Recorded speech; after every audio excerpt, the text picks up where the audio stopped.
Credincioși, Evanghelia de astăzi, sâmbătă, din săptămâna 11-a din timpul de peste an, este luată de la Sfântul Evanghelist Matei, capitolul 6, versetele 24-34. Nimeni nu poate sluji la doi stăpâni, căci sau îl va urî pe unul și îl va iubi pe celălalt, sau va ține la unul, iar pe celălalt îl va disprețui. Nu puteți sluji lui Dumnezeu și mamonei. De aceea vă spun, nu vă îngrijorați pentru viața voastră, ce veți mânca sau ce veți bea, nici pentru trupul vostru, cu ce vă veți îmbrăca. Oare nu este viața mai mult decât hrana, iar trupul mai mult decât îmbrăcămintea? Priviți păsările cerului, nu seamănă, nu seceră, nici nu adună în hambar, iar Tatăl vostru ceresc le hrănește. Oare nu sunteți voi mult mai de preț decât ele? Cine dintre voi, oricât s-ar strădui, poate să adauge câtuși de puțin la durata vieții sale? Iar pentru îmbrăcăminte, de ce vă îngrijorați? Observați cum cresc câinii de pe câmp. Nu trudesc și nu țes. Totuși, vă spun că nici Solomon, în toată măreția lui, nu s-a îmbrăcat ca unul dintre aceștia. Așadar, dacă Dumnezeu îmbracă astfel iarba de pe câmp, care astăzi este și mâine se aruncă în cuptor, cu cât mai mult pe voi, oameni cu puțină credință?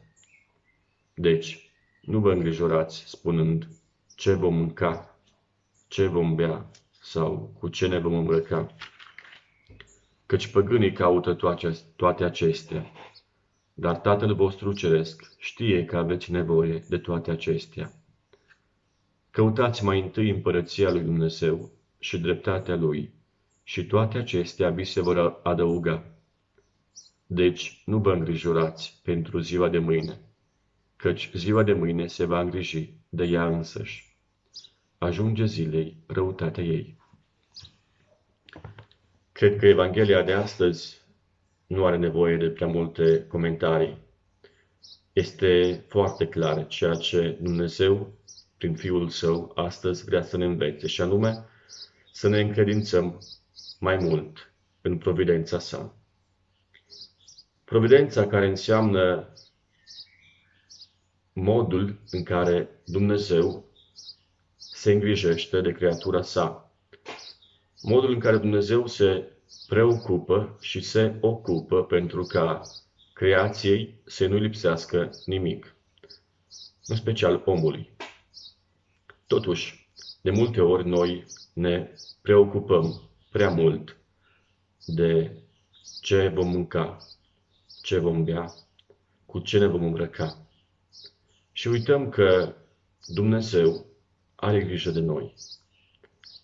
Sunt foarte frumoase exemplele pe care Evanghelia ni le oferă, pentru că le întâlnim la tot pasul. Și acum, pe fundal, poate veți auzi ciripitul păsărelelor. Nu se îngrijesc prea mult de ceea ce vor mânca, ele doar culeg. Și noi, privind la exemplul lor și la frumusețile naturii, suntem chemați să ne împunem mai mult încrederea în Dumnezeu și să-L slujim mai mult.